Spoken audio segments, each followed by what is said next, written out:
rules about acceptable and unacceptable behavior. Make sure the child understands what is expected and the consequences of aggressive actions. You know what I want to say there is that we also need to understand that. And I think maybe a lot of us could have been better parents had our parents taken these steps. Mm. Don't you think so? Yeah, Because I'm just thinking I like, agree. I mean, um, it's a learning lesson. Like I said before, back then they only knew what they knew. You know what I mean? And it right. just passed down to us. You know, they But I only knew just what they think, knew. yeah, that if they knew implemented these steps, then we would have a better idea with our children. But there's a lot more help available now than, Then it was then. Yeah, right, right. yeah. Because this wasn't even spoken of. No one even knew about this, okay? Nope. Provide emotional support. Teach children to express their feelings verbally rather than physically. Encourage them to talk about their emotions and help them develop a vocabulary for their feelings. I think that's so important I because a agree. lot of children, they don't know. Like, you know, oh, I'm feeling sad, oh, I'm feeling mad, oh, I feel hurt. They just don't know how to articulate those emotions and feelings. um, Encourage problem solving. When aggression occurs, work with the child to find alternative solutions to the conflict. This can improve their problem solving skills and help them find more appropriate ways to express frustration. And you know what I want to say? Like, even though I believe that, but I also believe when you have a special needs child, that you should get that help. You know what I mean? Because they're on a different level. They're functioning differently than a child that does not have special needs. Do you agree, Sweet That's Lips? true. Yeah, I Because agree. a child with I special agree needs, 100%. you really have to be in some type of, to me, it Oh, would make you have to sense to be in take tune with that classes. It child. would, yeah, It is a lot more work with a child with special needs, and it also can be stressful.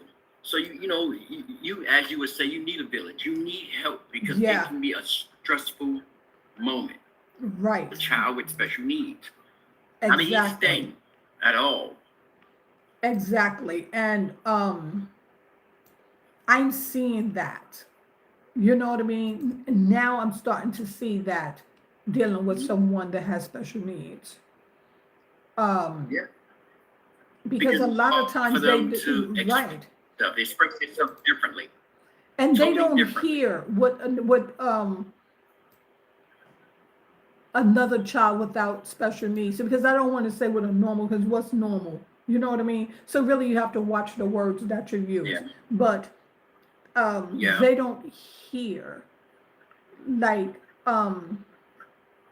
my nephew has special needs, um, and you could be talking to him all day, and whatever the song that's playing in his head, the people in his head is telling him, that, that's all he hears. Yeah, that's how it goes. And you Yeah, really have yeah. to take everything away, say stop singing, sit him down, and then come down to eye level and try to get that eye contact with him in order for him to um, respond There to are you.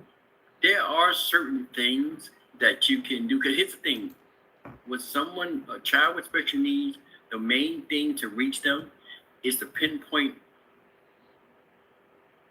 the thing that they love and like the best. Once you can do that, Yeah, they off and running. They off and running. that's true. Because once I take those Yeah. toys from him, especially his favorite, the tablet, what are you doing? I think I'm taking it. Why? Because Yeah. I asked you to Yeah. put your shoes away. You know what I mean? Now he's talking back to me, ogling. I believe that's your name, and if I mispronounce it, I'm sorry, but hello to you as well. But you have to be able, but it took a moment to try to understand what it is that he was going through and how his mind worked, because I sat in on a lot of his classes. You know what I mean? And Mhm. so when you take a child that's nonverbal, it's hard to communicate, but he's doing so well. Glory be to God and all the people that helped him. But and now he's doing well. So when he has his outburst, you know, you have to deal with it a little bit different than a child that fully understands. Like a child fully understands, you're like, get in the corner, and that child gets in the corner. And you know, and the one that's nonverbal, you would say, go to the corner, and you know, he just has something in his hand stepping. And I'm like, I don't know who you call, but I'm gonna leave y'all alone. So, let me leave you alone. So, offer positive reinforcement. Praise and reward positive behavior. When the child handles a frustrating situation well, acknowledge their efforts to reinforce those types of responses in the future. And that is so true, because when you go high five, they love a high five. Even when you're trying to correct them on something that you know that is wrong, they be trying to give you that high five, and it's like, this is not a high five situation right now. Like, no high fives. Teach coping strategies. Introduce techniques for managing emotions, such as deep breathing, counting to 10, or taking a break. Role playing can also help children practice these skills in a safe environment. And I want to say, so true. Because when the Garcia boy get upset, and then you know I have to tell him, like, next time somebody say something to you and you get mad, count to 10. If you're still mad, count to 20. And so when I say, so what happens if you get mad? I count 10 and then I count 20. Okay. You know what I mean? So that breathing, it kind of work until, you know, when you're not there.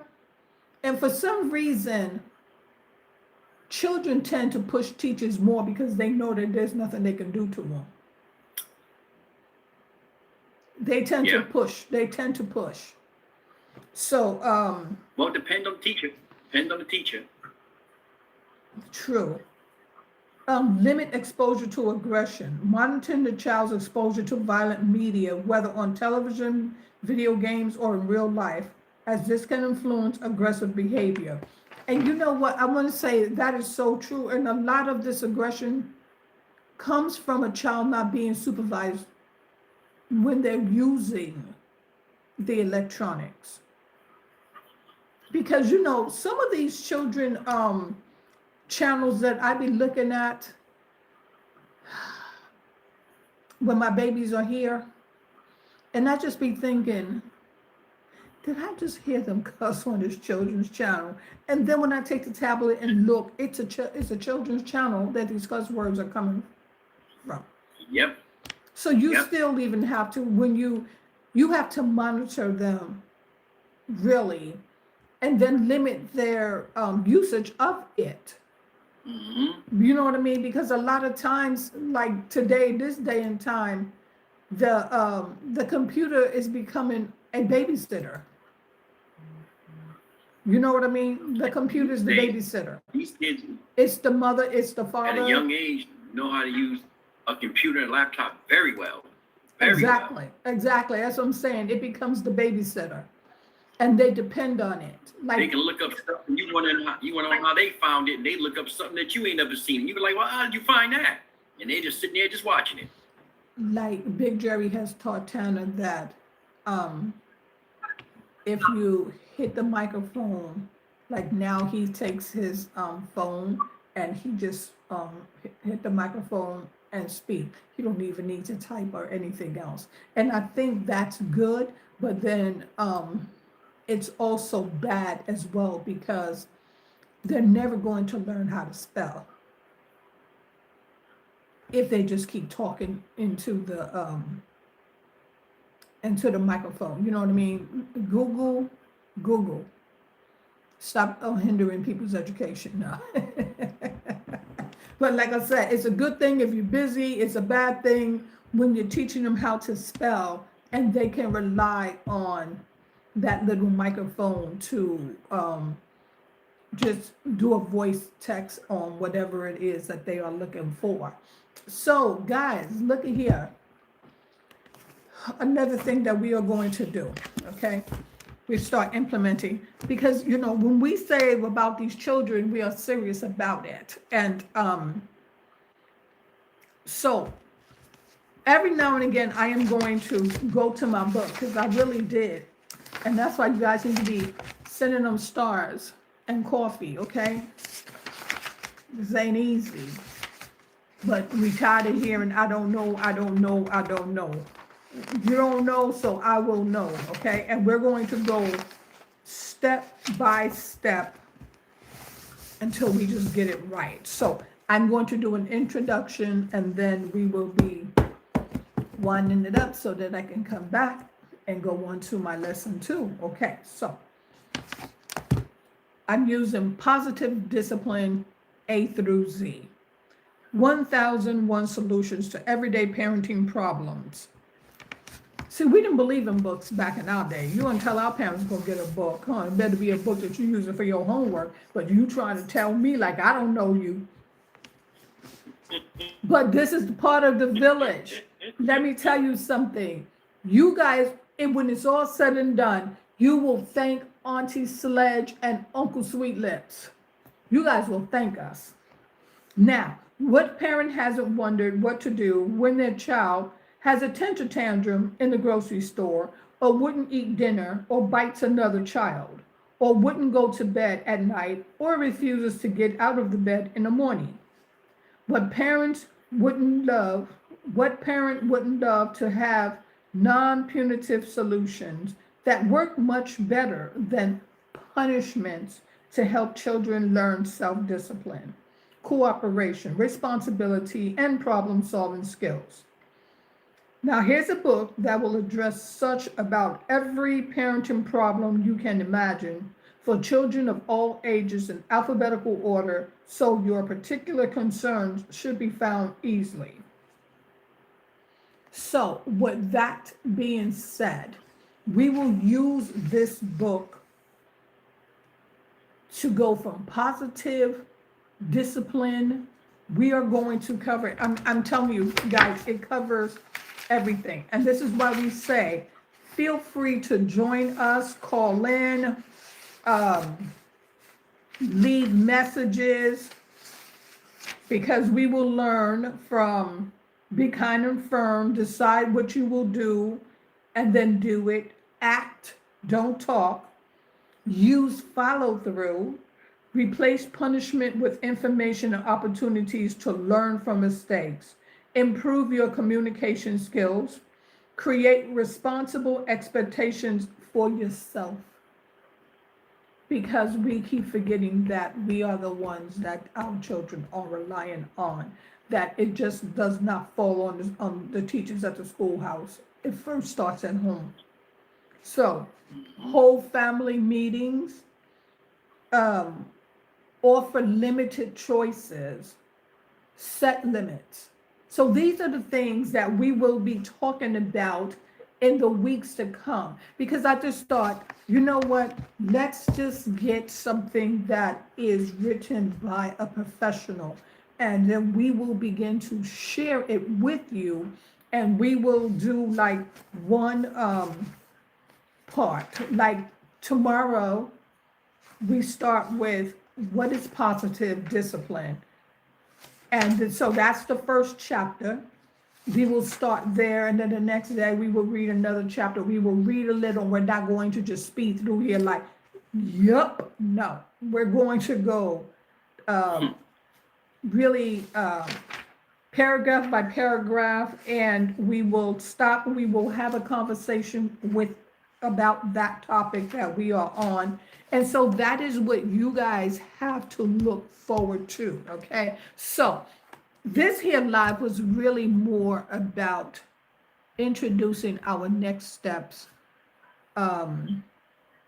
about being that village, how to help our children, how to get all these anger issues under wraps. And mainly it's for the ones that I don't know why you would be too embarrassed to go outside your door and get the help. That you're Right. sitting there trying to do it all. And I'm not going to say that you're failing at it, but what I would say is that you can use a little more help.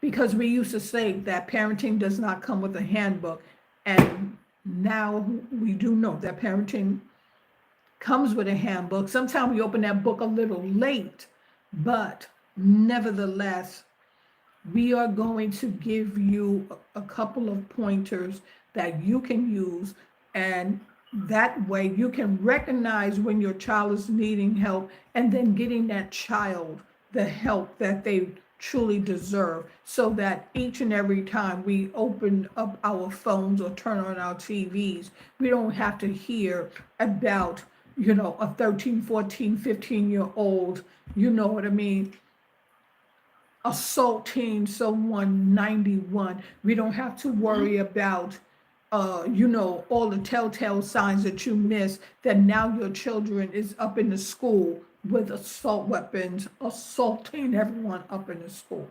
So we're going to try to find a way. We're going to try to find a way to help everyone else, okay? Because that's the type of love that Solange and Sweet Lips have. That we can be doing anything else on this here social media and, you know, doing a lot of negative things attract a lot of people. But we're not here for negativity. We're here to That's bring a right. solution to the problems that our children are facing in this world that is changing so fast, too fast for them, for sure. We're almost lost in the shuffle right along with our children, okay? So it is Auntie Sledge and Uncle Sweet Lips saying, we will be back tomorrow and we will use positive discipline. We will no longer knock our kids upside their heads, and we will no longer call them names and talk down to them, so that they will be so aggressive when they go outside the door that they will snatch up someone's innocent children. And yeah, you already know how it all turns out. So it is Sledge, it is Sweet Lips. Hey, do not forget to subscribe to the channel.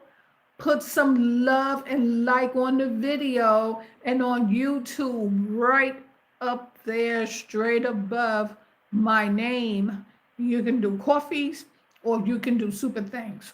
On Facebook, you can do stars, stars on To the Point, and on He First Loved Us. But He First Loved Us, we love you. We will continue to help. We will continue to learn, because we are part of your village. It is Sledge, it is Sweet Lips, and guess what? We're out of here. Thanks for joining.